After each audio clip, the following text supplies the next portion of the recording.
foi aprovada na noite de terça-feira na Câmara dos Deputados a medida provisória da liberdade econômica, por 345 votos a 76 e uma abstenção.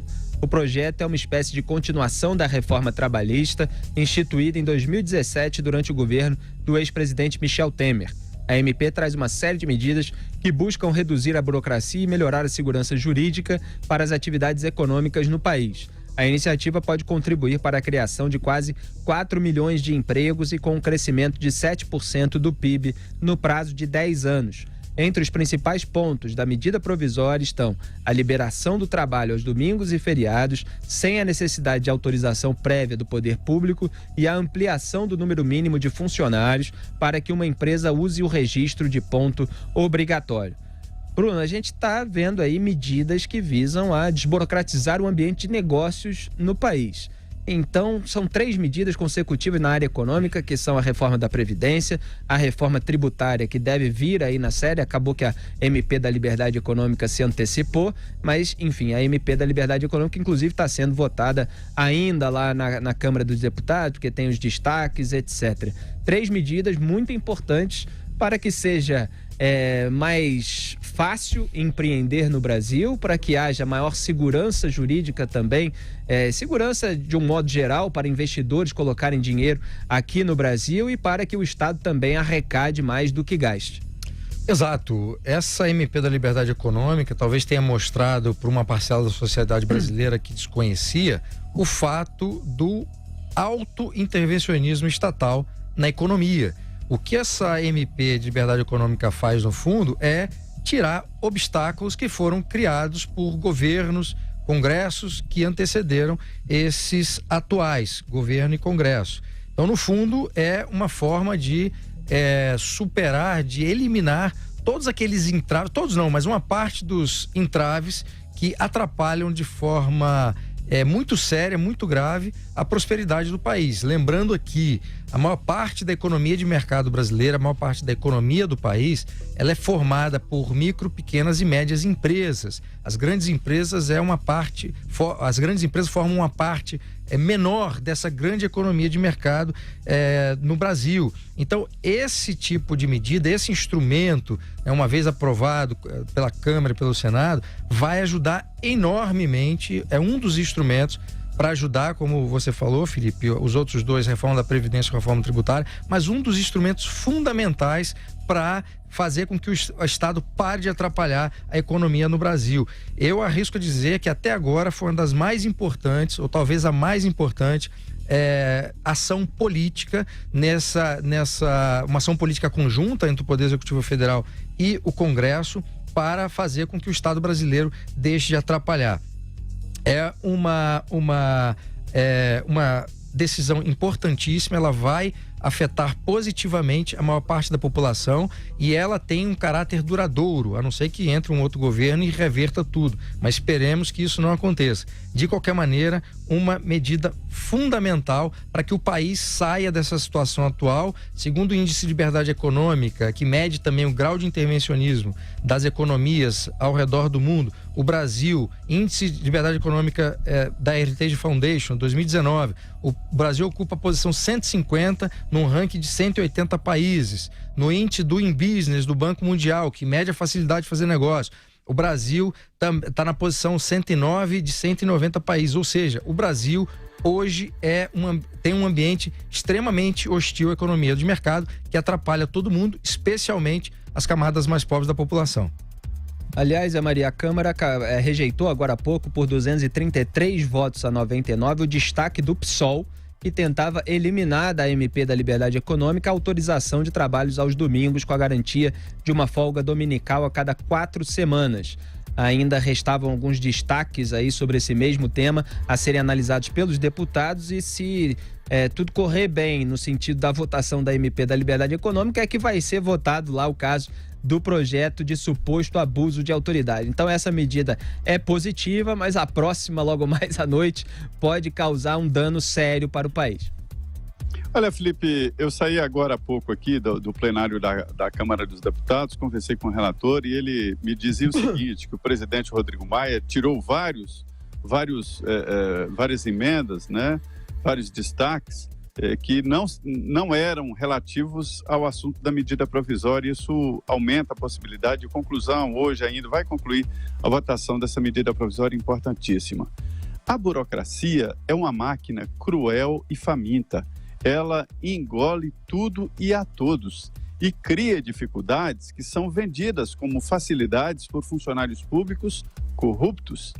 A gente vê nas repartições públicas, né, exigências sem limites.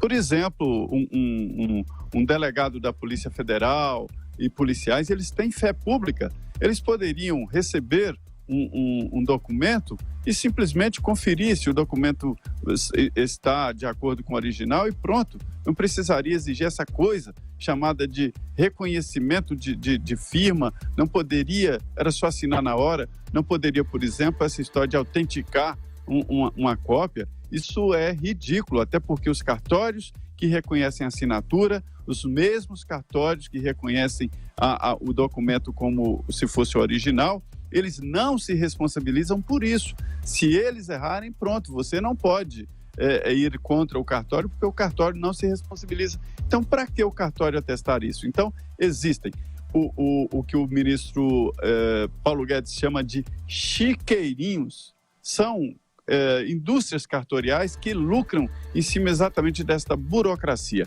Não é só essa medida provisória. O presidente Jair Bolsonaro já eliminou mais de 300 decretos que eram ou não estavam sendo usados ou que dificultavam de forma desnecessária a vida do cidadão. Há um esforço muito grande. Eu conversei com pessoas ligadas aí a esse processo de desburocratização, né, e que me disseram que a situação não é fácil. O Afif Domingos, que está exatamente no Ministério da Economia, ele tem um trabalho dizendo que há resistências fortíssimas quando o governo toma uma iniciativa, veja bem, de desburocratizar.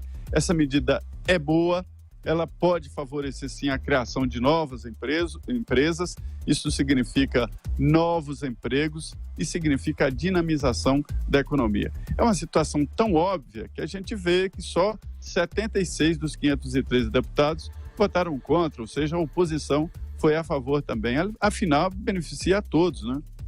Bruno Garchag. Olha, uns anos atrás eu fazia uma palestra, rodei o país fazendo uma palestra chamada Capitalismo contra a Pobreza. Um dos exemplos que eu usava nessa palestra, e eu usava essa ideia de economia de mercado a partir do capitalismo, e eu falava do pequeno negociante. Um dos exemplos que eu usava como símbolo dessa palestra, era o pipoqueiro, um empreendedor de Curitiba chamado Valdir Novak. É um empreendedor, ele começou, enfim, vender pipocas num carrinho e tal, depois se transformou num grande empreendedor, mas o exemplo dele, e que configura e mostra de maneira cabal exatamente essas dificuldades que Zé Maria falou, que nós falamos aqui, é que em 24 de agosto de 1992, o seu Valdir, o pipoqueiro, solicitou na prefeitura de Curitiba um alvará, Felipe, para vender pipoca no centro da cidade. Ele esperou 14 anos para que essa licença saísse. 14 anos a partir do pedido de alvará até ele conseguir essa licença para vender pipoca no centro de Curitiba. É um negócio extraordinário. Você falou o ano? 1992 foi o ano que ele solicitou e 14 anos depois, em 2006, é que saiu a licença. Imagine a quantidade... O que incomoda, Bruno, é que mesmo que fosse uma resposta negativa, tinha que ser imediata, horas... Exatamente. Se for negar, nega logo. Agora, fazer uma pessoa... Obviamente, o seu Valdir não ficou esperando os 14 anos para trabalhar, né? Porque senão ele sequer seria exemplo agora do nosso caso. Mas imagina quantos exemplos desse tipo existem em Brasil afora. Tem vários. Ou seja, o município, o estado, o governo federal atrapalham demais e é preciso derrubar essa mentalidade burocrática que tem dentro da política, esse ranço cartorialista que mantém a gente nesse buraco de tatu intervencionista que atrapalha o pipoqueiro. A gente não está falando de grande empresário que está sendo beneficiado pelo BNDES, não, gente. A gente está falando de pipoqueiro, vendedor de picolé, dono do pequeno negócio. São essas pessoas que são atrapalhadas. A maior parte da economia do mercado do Brasil, o capitalismo brasileiro é de micro, pequeno e médias empresas. Não dá para ser assim. Exatamente, eu sempre falo isso, Bruno. Eu acho até que eu falei na entrevista que eu dei pro Pânico aqui na segunda-feira do empreendedorismo, que muita gente, até a esquerda, sempre associa aos ricos E a gente tem milhares ou milhões de pobres empreendedores no Brasil que sofrem justamente os obstáculos do intervencionismo estatal. Então é o pipoqueiro, é a mulher que faz bolo para as vizinhas e quer crescer, quer fazer uma confeitaria, é o dono de padaria pequena que depois quer crescer, quer virar uma rede, é o vendedor de cachorro-quente. São várias pessoas que têm criatividade para atender ao seu meio social imediato, com algum talento que elas têm, com algum material, um equipamento que elas dispõem, e elas não conseguem crescer justamente por causa desses obstáculos, tanto burocráticos quanto de impostos também, né, Bruno? Então, fica essa população pobre impossibilitada de empreender e de ascender socialmente, e aí fica refém fácil de programas supostamente sociais que tornam essas pessoas pobres dependentes do governo, mas incapazes de prosperar. Quer dizer, recebendo pouco dinheiro do Estado por mês para não trabalhar, para não produzir, para não gerar mais empregos para outras pessoas pobres que pudessem também prosperar. Então, esse é um ciclo em que o Brasil se prendeu durante muito tempo, impossibilitando os pobres de ascender socialmente e mostrando para eles os programas sociais como uma salvação, como algo extremamente benéfico, sem oferecer porta de saída nenhuma, né? Fora esse fato, Bruno. Exatamente. Esse é um ponto fundamental, Felipe. Ou seja, o Estado brasileiro... É bom deixar claro rapidinho que a sua palestra é capitalismo contra a pobreza, não é contra pobre. O capitalismo é contra a pobreza. Confundem isso. Eu estava falando isso outro dia, quer dizer, a pessoa decente, ela se preocupa com a pobreza, ela se preocupa em reduzir a pobreza, em dar ao pobre as oportunidades de prosperar. Não é em tornar o rico mais pobre. Porque sempre esse discurso da desigualdade social, no fundo, ele esconde justamente essa cultura da inveja, de você querer igualar todo mundo. E os países onde as forças do Estado tentaram fazer com que todos fossem iguais, os países socialistas, como Venezuela e Cuba, eles igualaram todo mundo na miséria, enquanto aquela alta cúpula que detém o poder econômico e o poder político está numa situação desigual de luxo, distribuindo a miséria para todos os outros. É isso que a gente precisa lutar contra. E as pessoas que acreditaram nessa mentira de que a esquerda defende os pobres, defende os interesses dos pobres e tal, essas pessoas precisam acordar que os pobres precisam ter justamente oportunidade para prosperar com o seu trabalho e se tornarem ricas também. Essas pessoas defendem a pobreza, porque é a pobreza que faz com que eles tenham ainda um discurso político. Agora, você veja o drama que existe no Brasil. De um lado, você tem o Estado atrapalhando o Estado através de governos sucessivos, atrapalhando a economia do país. Ou seja, impedindo geração de trabalho, de emprego, impedindo, dificultando a prosperidade. Esse por um lado.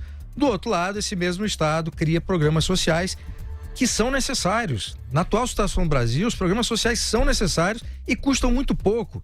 Tem pessoas passando fome, pessoas que não têm trabalho.